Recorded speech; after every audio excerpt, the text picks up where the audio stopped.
Around 44 AD, the inhabitants of Colchester witnessed something that blew their minds. Elephants at the head of columns of faceless soldiers, wrapped around in armour and bristling with weapons. Leading this parade was a man in a grand and elaborate costume. He was the Emperor Claudius, a stammerer, a cripple, but more importantly, ruler world's first superpower, Rome. Claudius wanted an emphatic and unforgettable way of impressing on his new subjects, the people of southern Britain, just what kind of a ruler they were dealing with.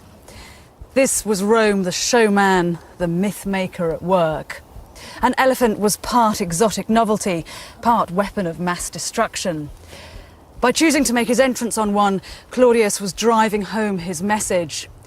Oppose us, and we will crush you. Join us, and we will show you a whole new world. The Romans were here, and the Third Age of Britain had begun. It would last from 43 to 410 AD. They forced the people of this island to rise above local loyalties of family, tribe and race. The Romans found dozens of warring clans here and left them with the idea that is Britain.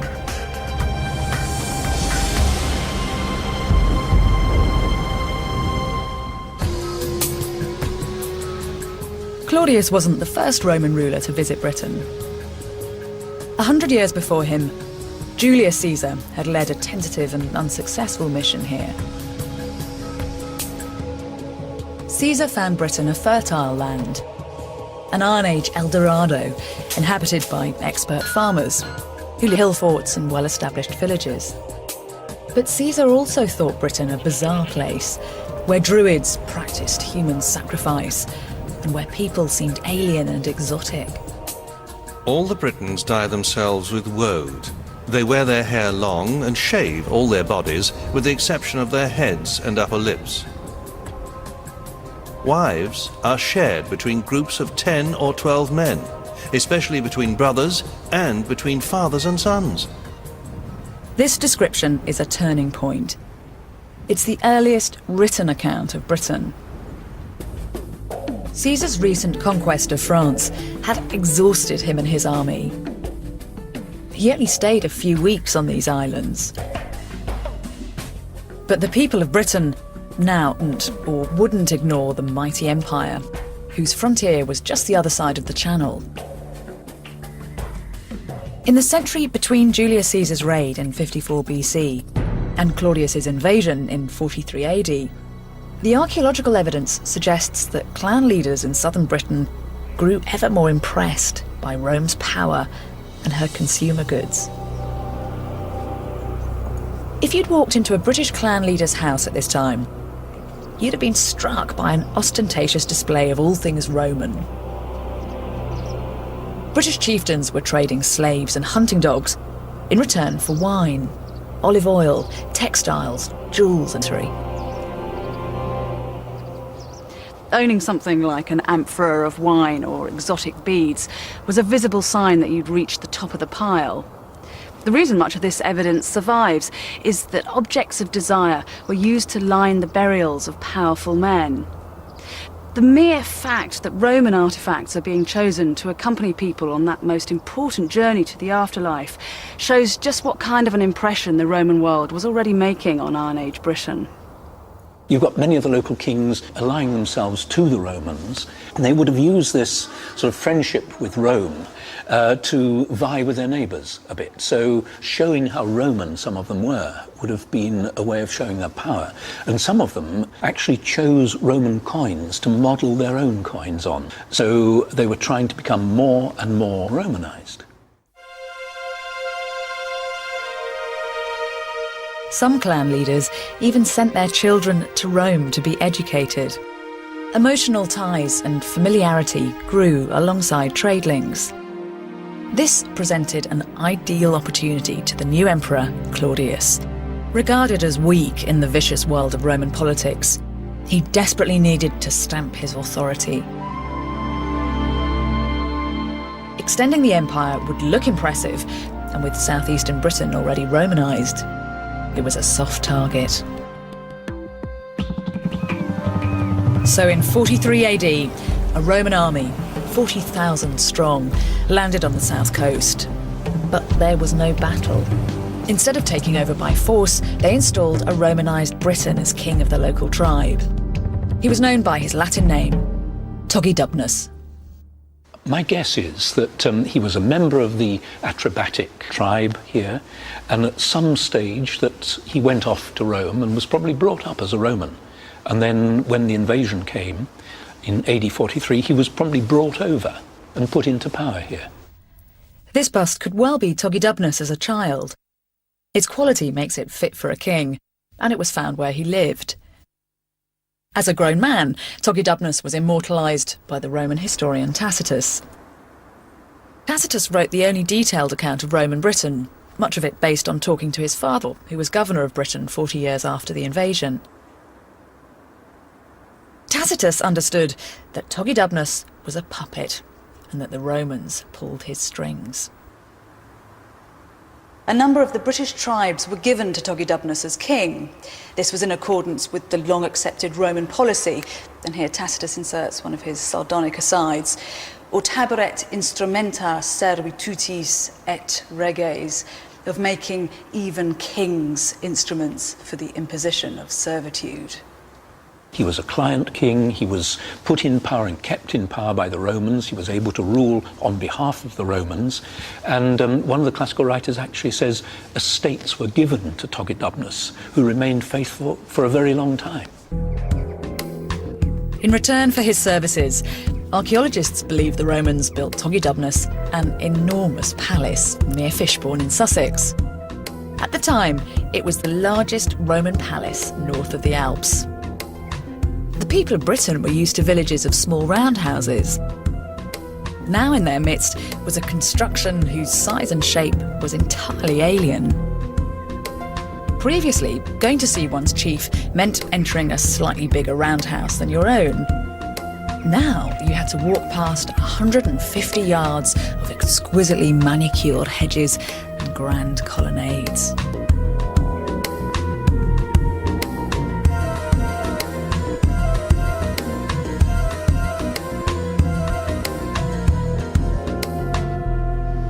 Everything here reeks of the brave new Romano world of post-conquest Britain. It's a high-tech super house, a show home that loudly advertises the benefits of Roman rule. There isn't a whiff of British culture here. Unlike all those Iron Age roundhouses, this place is rectangular, and it's packed to the gills with Roman technology and Roman art. Fishbourne is more than just a palace. It's one world declaring its superiority over another. It really is the architecture of power. So the whole thing is contrived to make you feel small. That would have been a shock. So too, I think, would have been colour. And here you have a whole range of bright colours. There were bright reds, bright yellows, bright greens, painting large areas of wall. There were vast coloured mosaics everywhere. The whole thing would have been an incredible shock. The occupants of Fishbourne aped Roman design and decoration, even when it was ludicrously inappropriate. Large rooms, airy colonnades, ceramic tiles all made perfect sense in warmer climes, but here was simply foolish. This would have been wonderful somewhere in Italy. It's a bit chilly in Britain. So they had to have braziers in these rooms, and you can actually see down here where the white tesserae are discoloured. And that's presumably where they had a brazier. So imagine them moving the brazier around and huddling around the brazier on a cold winter evening. In terms of area, the impact of a palace like Fishbourne went right down to the lowliest peasant. Some were press-ganged into building it, and they undoubtedly saw Romans as brutal oppressors. But many locals also learned new, marketable skills, like bricklaying, stonemasonry and surveying. It gave a whole range of opportunities for young people to learn. And Tacitus says that the Britons are wonderful students. They love learning. You're trained in skills you didn't even know existed. And then when you had them, then you could go out and use those skills in building other Roman villas or going across this town and joining in with a building project there. So it was a very rapid learning process that people were going through, and a place like Fishbourne is in lots of ways a means of Romanisation. The southeast may have fallen without a fight, but elsewhere, Britons would engage with the brutal force of Rome's army, the most efficient military machine in antiquity.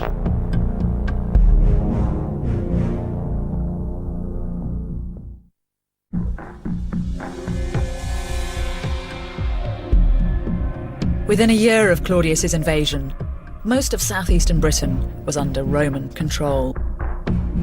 But further west, in modern-day Dorset and Devon, was the territory of the Durotriges, a tribe still hostile to Rome. Their people would have heard of the arrival of this massive foreign army in the east, and by early AD 44, would even have suffered occasional Roman cavalry patrols, raiding their lands, gathering intelligence, and demanding food and supplies.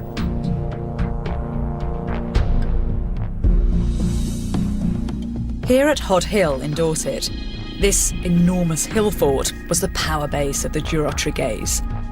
Inside the massive earthworks were dozens of roundhouses, the homes of this large, stable farming community. Archaeologists believe that it was here the Durotriges made their stand against the Romans. Massed up here, guarding the ramparts, was a tribal militia. These were men who'd been steeped in the warrior ethic since birth. They'd gone through their pre-battle rituals, and now they were ready to fight to the death to defend their land. They had the advantage of a fantastic natural defensive position and a reputation as a race who had no fear of death. And yet here at Hod Hill, and at encounters throughout the country, it's not the Britons, but the Romans who win.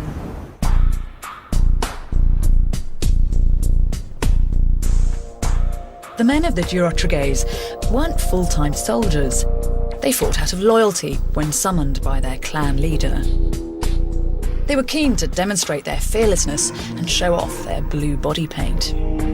This meant many fought bare-chested, even though armour was available to them.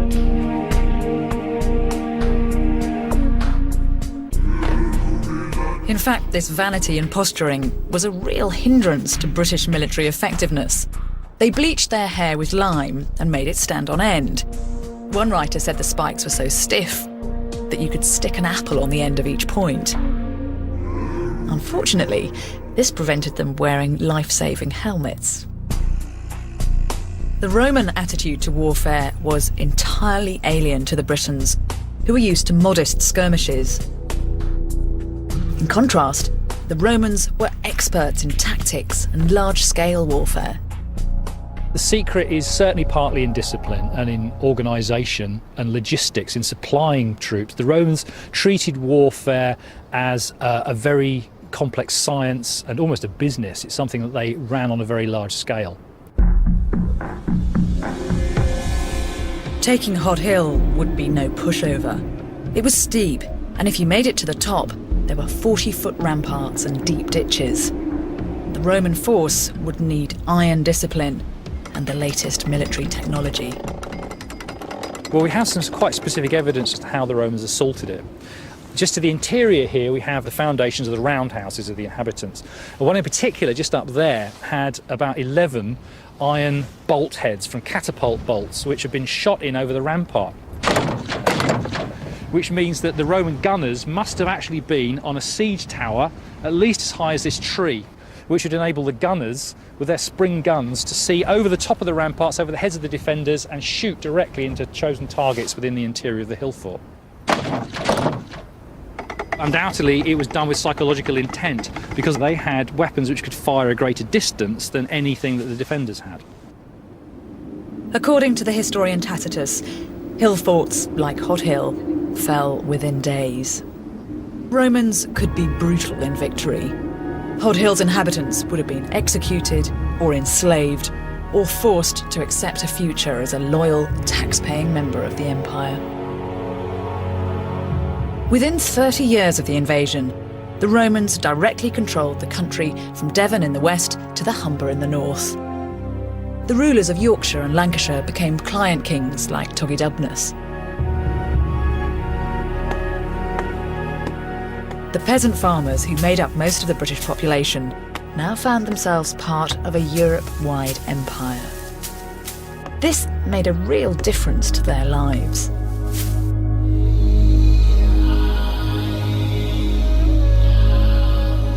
People worked for new landowners, as Roman soldiers were granted land in places like Verulamium, just outside modern St Albans. For the first time, what we'd recognise as towns were established. The soldiers employed servants and builders, taverns and brothels opened. Rather than the clan loyalties of the Iron Age Britain, these new towns had commerce at their heart. The soldiers made the coins with which they were paid, the common currency of the empire. Britons, who mainly bartered goods, suddenly saw the power of money. The heart and soul of Verulamium was the market, which would have been over there behind the hedge. If you'd walked through it at the end of the 1st century AD, you'd have been followed by the sound of voices from throughout the empire. Men haggling over everything from Spanish olives to Italian marble to French tableware. The air would have been heavy with the scent of exotic spices, and the whole place would have had the atmosphere of an Eastern bazaar.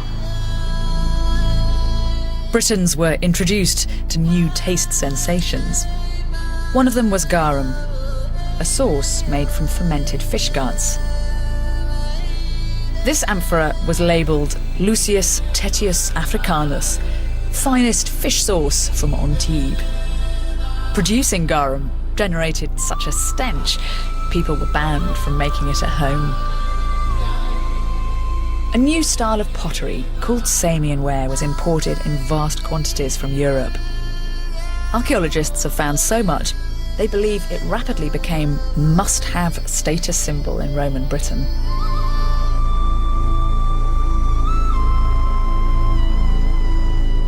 Romano-British towns boomed. Theatres, civic buildings and fancy townhouses appeared.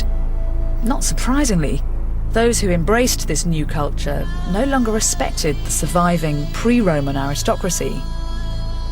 They were losing their land, their power, and they knew their days were numbered. In 60 AD, Verulamium was attacked with unbridled ferocity. So too were the other Romano-British towns of Colchester and London. Thousands were slaughtered and houses burnt to the ground. The historian Dio Cassius says, The attackers hung up naked the noblest and most distinguished women, cut off their breasts, and sewed them to their mouths in order to make the victims appear to be eating them. Afterwards, they impaled the women on sharp skewers, run lengthwise through the entire body. And leading the attack was a woman with waist-length hair and piercing eyes. Boudica. It is possible to imagine the London which Boudica sacked. It's a small town and it's centred around the modern Bank of England. So if you walk past that building, you can imagine that under your feet is the destruction layer caused by Boudica's sacking of the city.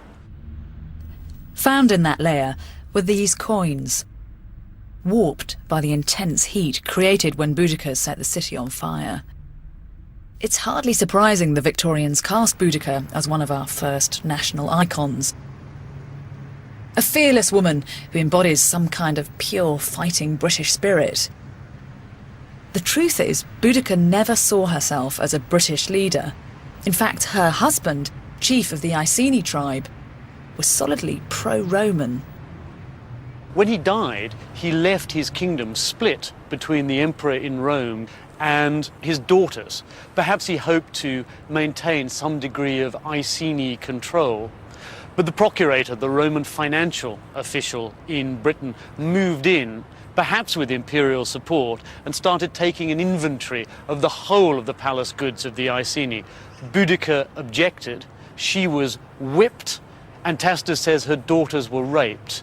And that's the reason that Tacitus gives for Boudicca turning on her husband's policies and revolting against the Romans. Boudicca's revolt, though spectacular, was short-lived and unsuccessful. Within weeks of the fall of London, the Romans regrouped, lured Boudicca's army into a field in Warwickshire.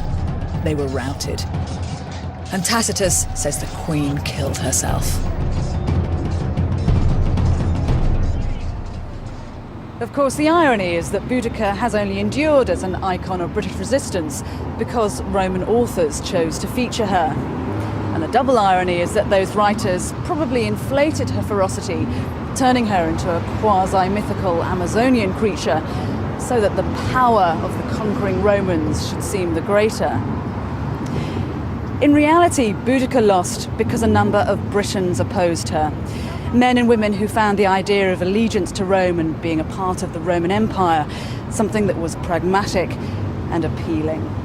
Boudicca's revolt, then, is in part a protest against the Romans, but it's also in part straight civil war against other British tribes. If there are Britons fighting against Boudicca for Rome, what do you think those Britons are fighting for? I think they're fighting in recognition of the advantages that the Roman Empire brings them. I mean, those are the advantages of connecting a very small island to a Mediterranean-wide European empire. It means that these kings were now more important in a Roman Empire than they'd ever been as tribal chieftains in Britain. Whether moved by admiration or fear or hard-nosed business sense, there's ample evidence that many Brits, humble and noble, embraced the new order. The towns Boudicca sacked were rapidly rebuilt. This piece of pottery dug up here at Verulamium is one of the bits of evidence that the British had actively engaged in Roman life. It's a piece of Roman Samian ware imported from Gaul, but the name written on it is British. It reads as Sinia or Senia, which was a very common British name. 200 years earlier, this man's tribal ancestors had fought against Caesar's armies. But now the Romano-British had reinvented themselves. They were consumers and entrepreneurs. They'd realised that by becoming part of the Roman Empire, they were buying into a free trade zone that stretched from Britain to Beirut. All over the empire, there's evidence of goods being exported from Britain. A popular export was the woolen duffel coat, known as the Birrus Britannicus. British hunting dogs were considered top-notch, as was Cornish tin. But trade went beyond the physical movement of objects. Britain's interest in personal hygiene increased, as shown by this kit consisting of tweezers, ear cleaner and toothpick. At a more sublime level, we find statues of Roman deities in the houses of the locals. Britons, at least the ones getting rich on the new trade, built a novel kind of home. The footprint of one survives in Verulamium. It's completely unlike the kinds of houses Britons had lived in for thousands of years. Iron Age houses, by and large, were circular timber structures with really no partitions inside. There might have been different areas in that space that were used for cooking, storage, sleeping and so on, but essentially no privacy between those areas. The very idea of having different rooms for different functions, all with their own access, was in itself a Roman idea. Having one room to eat in, another for sleeping, yet another to cook in, is a concept we can thank the Romans for. But perhaps the most striking and quirkiest example of how deeply Romanisation penetrated the British mind is an archaeological find that now lies under the road just beyond the house. Here there was a small tavern and a shop, and between them, something truly astonishing. It was a public convenience that would seat 15 to 20 people. So it means there were hundreds of people in Verulamium who were actually mentally prepared to pay to use a loo. Now that to me is something you would never have dreamed of in the pre-Roman world. It does suggest that they didn't want any longer to go around the corner and pee against somebody's wall. They perhaps felt civilised enough to do it in a proper place.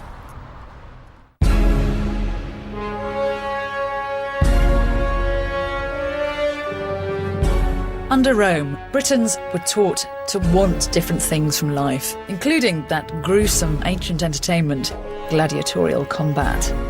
A pot discovered in Colchester shows several named gladiators fighting each other and wild animals.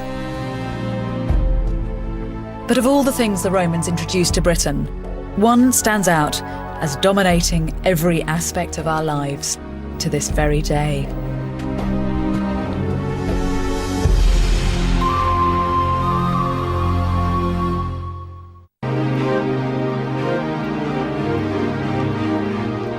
The Romans introduced us to something without which modern life would be unthinkably different. The alphabet we still use today. Pre-Roman Britain was illiterate, and with the Romans came our first experience of the power of the written word. The Romans didn't encourage literacy in Britain out of the goodness of their hearts. For them, writing and documentation were vital tools of control. At its height, the empire embraced around 60 million people, and they were kept in line by men like this. This statue dates from around the beginning of the 2nd century AD and was dug up near the City of London. He's a military clerk. He's armed, as you'd expect, and in his left hand he's got a case packed full of wooden writing tablets. It's a battered bit of stonework, but it immortalises the secret of Rome's success. To enforce the Pax Romana, the pen was as mighty as the sword. These pens and writing tablets found in London show that the Romans introduced us to the idea of written, legally binding contracts. For illiterate Britons, this was an entirely novel way of establishing who owned what. I think one of the main differences that ordinary Britons would have noticed with the coming of the Romans was that they would have no longer been permitted to carry weapons. Their warrior ethos, the reach for your sword and solve a dispute, was now completely to be abandoned within an urban context. Commercial disputes were not to be solved by fighting, but through Roman courts. So there's a real sense in which something fundamental to the ordinary Briton before the Romans came would have been swept away with this imposition of Roman civil law on British society. But there's surprising evidence, particularly in towns, that Latin didn't just stop street brawls, it became the language of the street. In London, this tile bears an inscription describing one worker's anger at another's laziness. It says, Hostilis has been sloping off on his own every day for a fortnight. Underpinning the spread of Roman culture was her ever-present army. By the end of the 1st century, there were numerous forts scattered across the country. Britons were recruited too, but thanks to a particularly astute piece of Roman policy, they rarely served within the country. The Romans had a conscious military strategy of jumbling up different racial groups to avoid the potentially explosive or subversive situation where you had locals controlling other locals. For that reason, you might get a boy from here on the Tyneside fighting in the Rhineland. And we know that a group of men were deployed to these barracks called the Tigris Bargemen, a unit that had originated in Iraq.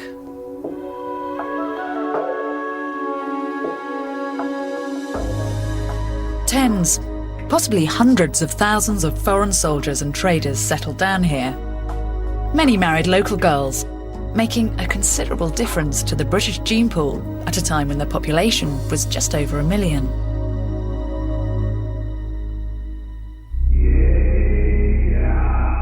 This tombstone tells such a story. It mourns the death at 30 of an ex-slave girl from Hertfordshire called Regina. It seems she'd been bought by a Syrian flag seller called Barates. The couple then married and moved to the Newcastle area. Then, tragically, Regina died. Perhaps marriage to a rich trader was just a way out of slavery for Regina. Or perhaps there's a less cynical explanation. What's certain is that this is an elaborate and expensive piece of work. But I don't think that Barates is just using the tombstone as a way of showing off his material wealth. If you look underneath the figure, there's the Latin inscription that you'd expect, and then down at the bottom, carved into the stone, there's something written in Palmyrene, which would have been Barates' native tongue. It reads, Regina Bath Heraya Barata Habal. Regina, born of free parents, Barates, alas. The ambition of a world power had brought together a Syrian flag maker and a slave girl from Hertfordshire. What the evidence seems to suggest is that in this damp, chilly corner of the country, they made a life together and fell in love. On her tombstone, Regina wears a Roman-style dress, but around her neck is a torque, a solid, chunky neck ring, a traditional English tribal ornament. She embodies the remarkable fusion of culture that was Roman Britain. This exquisite shoe belonged to a Dutch officer's wife and was found in a fort near Hadrian's Wall. This bust, found in Bath, suggests women adopted Roman hairstyles. The Romans encouraged the better-off Britons to wear togas and learn Latin. This was a deliberate policy, an attempt to improve and ensnare a people the Romans disparagingly referred to as Britunculi, or pathetic little Brits. The Romans made it their business to change our way of life. At the end of the 1st century AD, the Roman historian Tacitus wrote about the process, implying there was a hidden agenda. In order to encourage rough men to live in a peaceful and inactive manner, Agricola, who was the governor of Britain, urged them privately and helped them officially to build temples, public squares with public buildings and private houses. Moreover, he had the children of the leading Britons educated in the civilised arts. The result was that those who had once shunned the Latin language now sought fluency and eloquence in it. Roman dress, too, became popular, and the toga was frequently seen. But little by little, there was a slide towards the allurements of degeneracy, hedonistic assemblies, bathing establishments, and smart dinner parties. And then Tacitus delivers his killer blow. Idque apud imperitos humanitas vocabator, cum pars servitutis esset.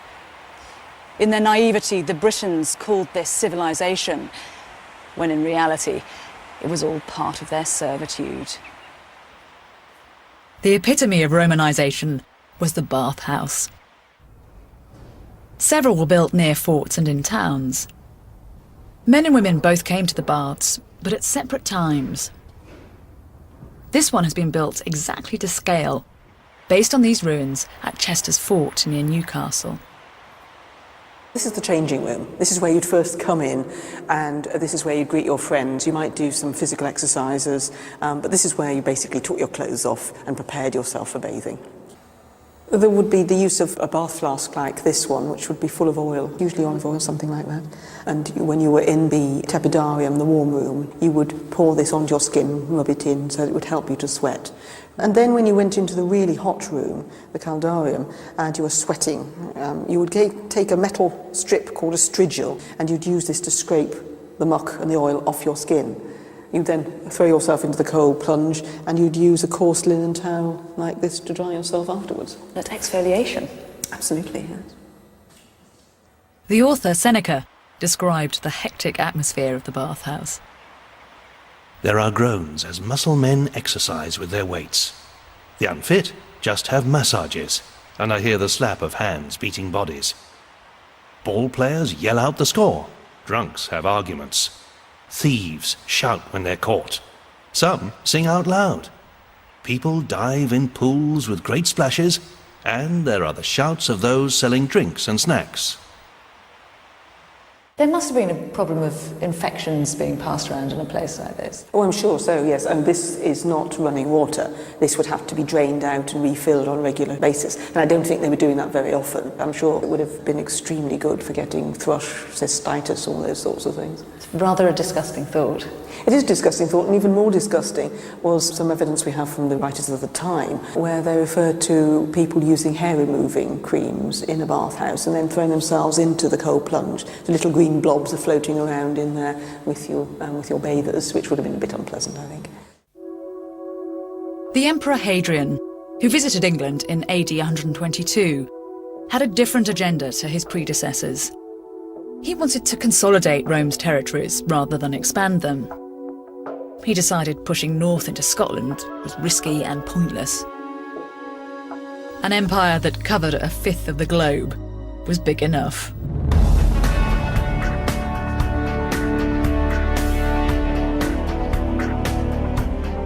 To mark the empire's northernmost border, Hadrian ordered the construction of the wall that bears his name.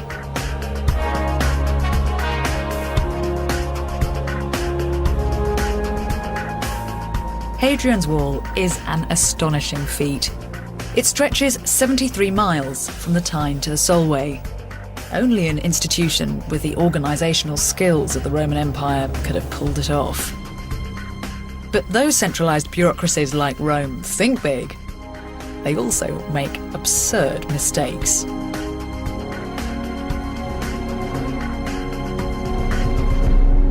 In true Eurocrat style, the officials in Rome laid down strict specifications as to how the wall should look.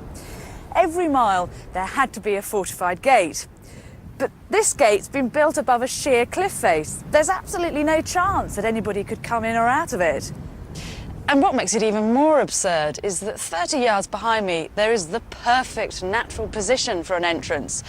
But it's not precisely 1 mile from the previous gate. It's an example of Rome at its most ambitious and blindly bureaucratic. Hadrian's Wall was always more symbolic than military. It was rarely used to repel Scottish raiders, and was more useful as a way of imposing customs duties on traders. And to some people on the southern side, it was a comforting reminder that the protection of Rome, the great mother city, stretched even this far. Although it's become rather contentious to say that the Romans civilised us, in the strictest sense of the word, that is exactly what they did. Civilization comes from the Latin civis, which means citizen. And in AD 212, the Emperor Caracalla decreed that every free person who lived in the empire was now a Roman citizen.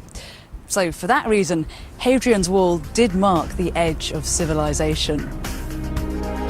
Roman Britain was about to enter its golden age. It would last 2 centuries, but end in chaos.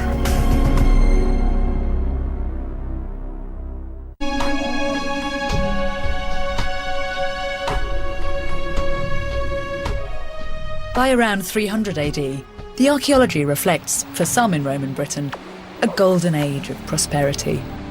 The remains of many grand villas survive. Some of the finest are here, in the Darenth Valley in Kent. Some of those villas get an awful lot of money spent on them, and they go from being fairly ordinary, unprepossessing buildings to having extended wings, colourful mosaics put on the floor, expensive wall plaster. By the 4th century, the owner of this villa, near the modern village of Lullingston in Kent, extended and enlarged a small farm into a magnificent stone building, complete with its own suite of baths.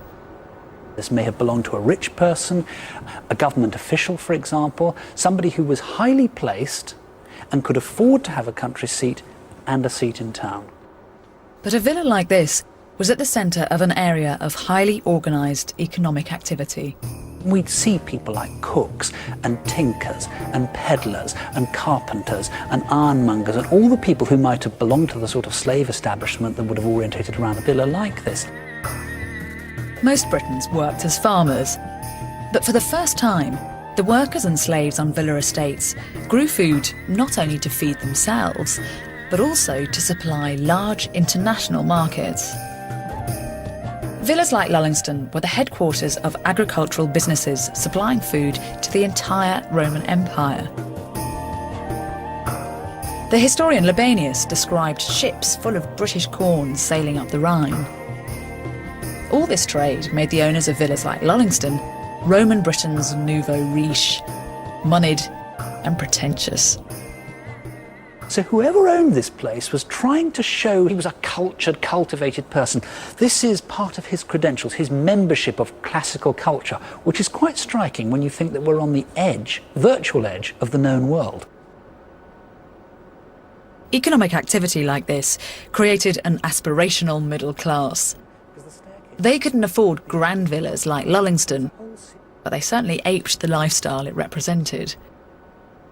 It's a little bit like the idea of watching the television and seeing what Victoria Beckham is wearing, for example. Oh, I must have that.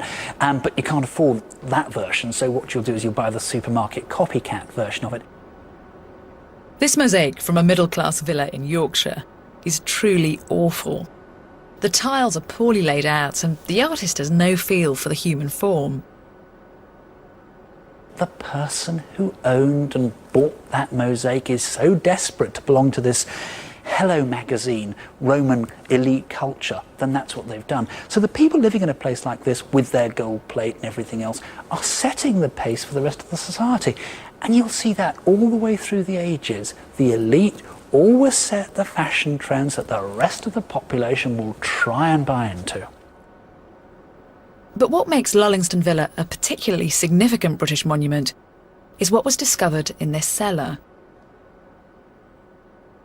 It shows that the Romano-British elite didn't just signpost their allegiance by their material tastes. They would change their religion too. The cellar at the villa here doubled up as a household shrine in honour of 3 water deities. You can just about see on this nymph that she's got reeds growing out of her hair and blue water gushing out from her breasts. As archaeologists excavated the rest of the room, they found that the floor was covered in thousands of fragments of another wall painting. It took them years to piece the jigsaw puzzle together, but as they were finishing, they realised that this wasn't another pagan icon, but something unique in the country. A painting of 6 Christians with their arms outstretched in prayer.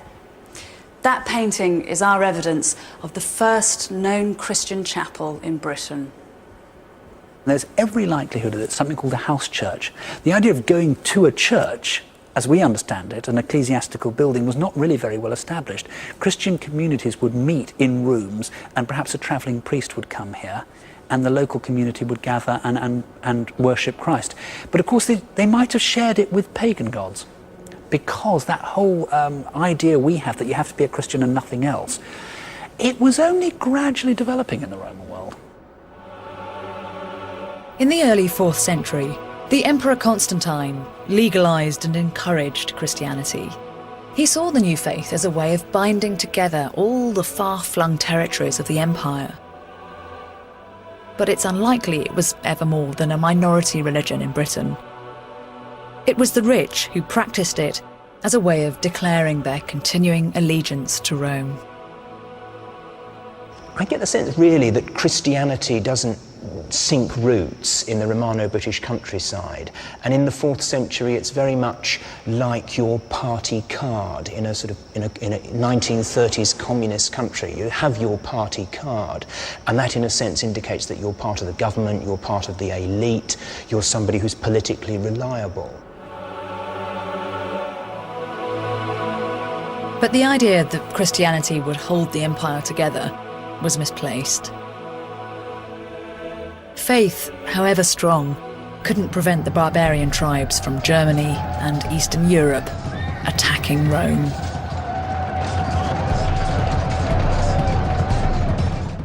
Britain's island status protected her to some extent, but the ships that carried her lucrative grain exports were now in grave danger. The historian Libanius tells us, barbarian pirates attack the corn transports.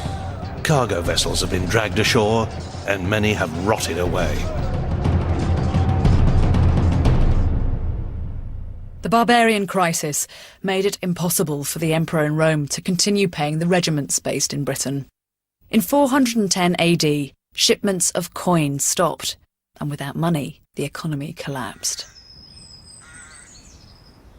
When that coin supply stops coming in from the continent, you've got a very, very good indication indeed that the Roman army is either no longer here, it's been withdrawn, or the pay chests are no longer being filled, which must mean that the Roman units that remain here are not being paid and will disintegrate.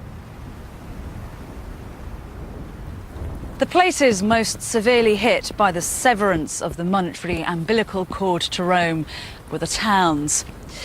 Believe it or not, this was once the thriving metropolis of Caliva Atrebatum, about 10 miles outside modern Reading. Instead of these fields, you have to imagine one of the largest settlements in Roman Britain, with a beautiful basilica, an amphitheatre and a buzzing international market. But once it became clear that Caliva Atrebatum could no longer sustain trade with the empire, it was abandoned to become like so many other ghost towns in the country. Unlike places like London and Colchester, this was never resettled. So all that's left are these crumbling walls. What we actually see is what's sometimes called by archaeologists squatter occupation, which is quite an evocative term, and it conjures up this idea of the poor moving into the crumbling villas and the old townhouses that have been built by the elite, and sometimes they're lighting fires on mosaic floors, or they're stalling cattle on a mosaic floor. There are some pretty definite examples of that on some of the villas. So I think by the end of the 4th, and once we're into the 5th century AD, we're looking at a Roman civilization that has more or less collapsed.